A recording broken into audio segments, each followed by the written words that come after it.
right, so in this section, 8.5, we're talking about amortized loans. So the amortization is the process of paying off a loan plus interest by making a series of regular equal payments. An amortized loan is a loan that uses amortization to pay the loan back. These types of loans are usually for cars, houses, and other large purchases. Sometimes cars you will find have simple interest loans as well. So this is what the formula looks like. It is a very big formula. Amortization schedules is a list of showing payment by payment how much is going to principal and interest. Payments that a borrower makes on an amortized loan partly pay off the principal and partly pay interest on the outstanding balance. As the principal is reduced, each successive payment pays more towards principal and less towards interest. So as your principal keeps going down, more of the payment actually will go towards the principal because you will be gaining less interest on there. So the Collin family wishes to borrow $200,000 to finance a new summer house. They have obtained a 30-year mortgage at an annual rate of 6%, which has a monthly payment of $1,199.10.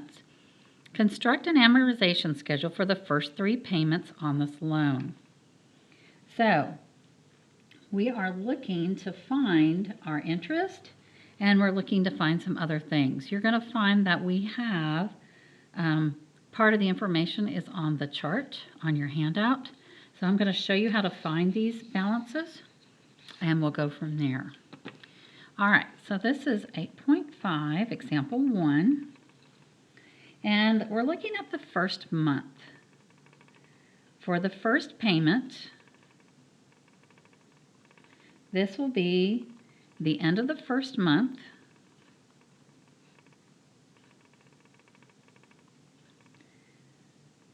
the Collins borrowed $200,000 for 1 month, and it was a monthly interest rate. Remember, we've talked about that before. You can find the monthly interest rate, or really you can just do the I equals PRT. We know that the interest rate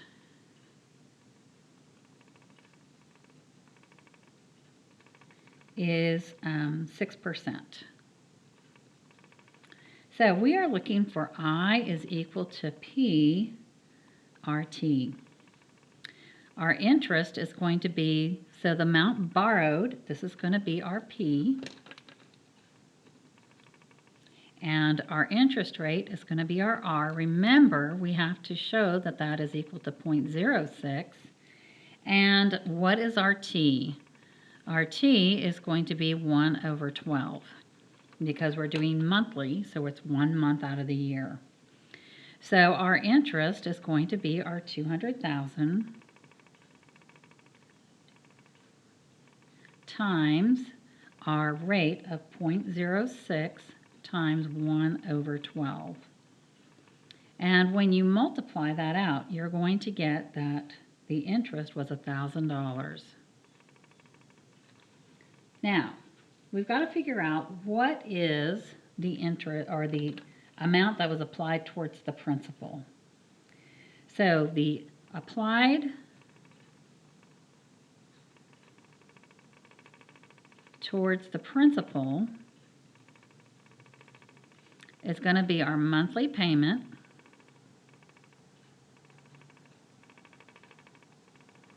minus the interest. So our monthly payment, we were told, is $1,199.10 minus the amount of interest we're being charged, which is $1,000. And that'll tell us that $199.10 goes toward the principal because this is the interest that was charged. So our new balance equals our $200,000 loan minus the 199.10. That's the amount towards that principal on the loan, gets you $199,800.90. So that's the amount that's still on our account. So that's the new balance. Okay? So for our second month, or our second payment,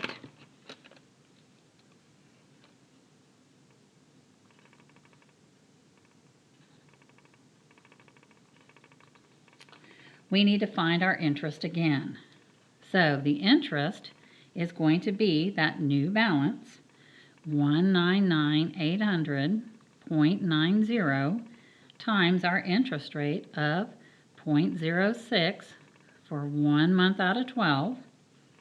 We'll get $999 for the interest.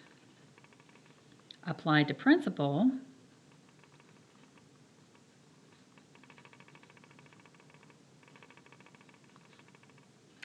the applied to principal is going to be equal to the payment, so 1199.10 minus our interest of $999. So this is following exactly what we did on the previous one,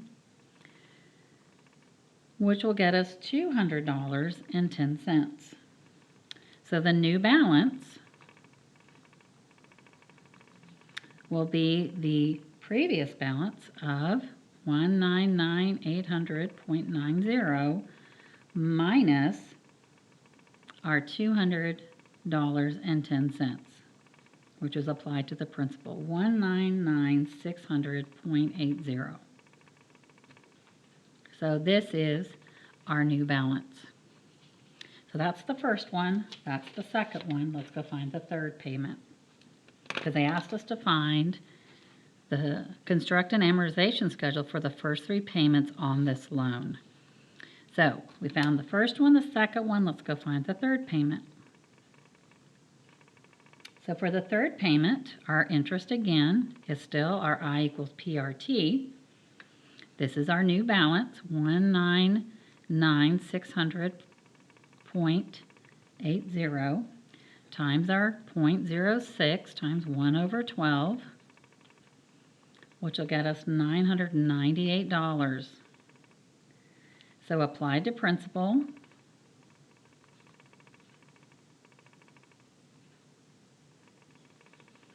it's going to be 1199.10 minus our interest, so the payment minus the interest, $201.10. So the new balance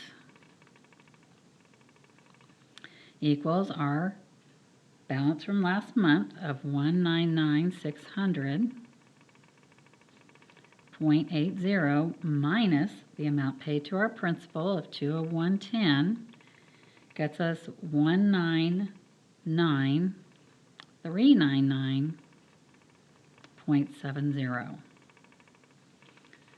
So we found all the pieces, and you can see on here is your payment number, 1, 2, and 3. Your monthly payment stayed the same.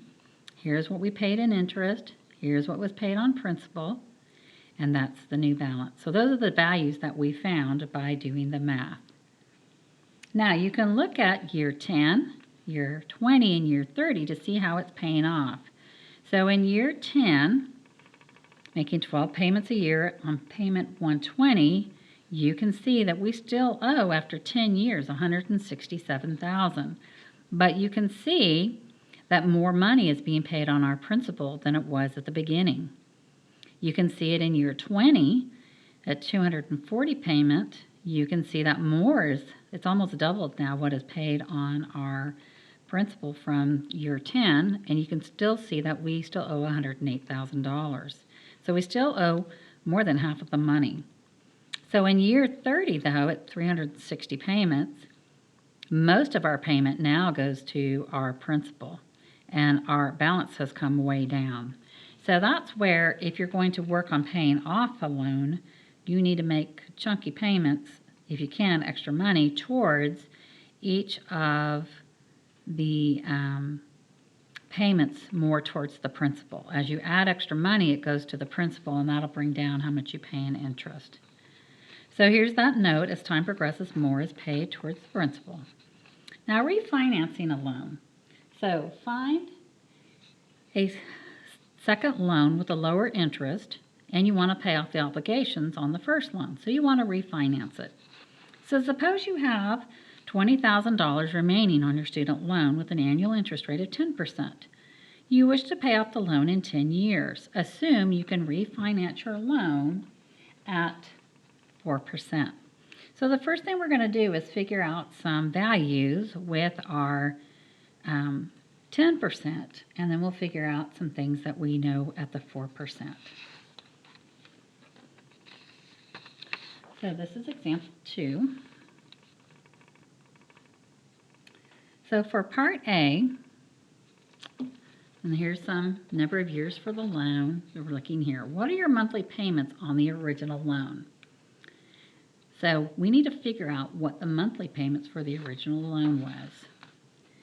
So we are using the table for 10 years, number of years for the loan, 10 years at 10%. That gives us a value of 13.22.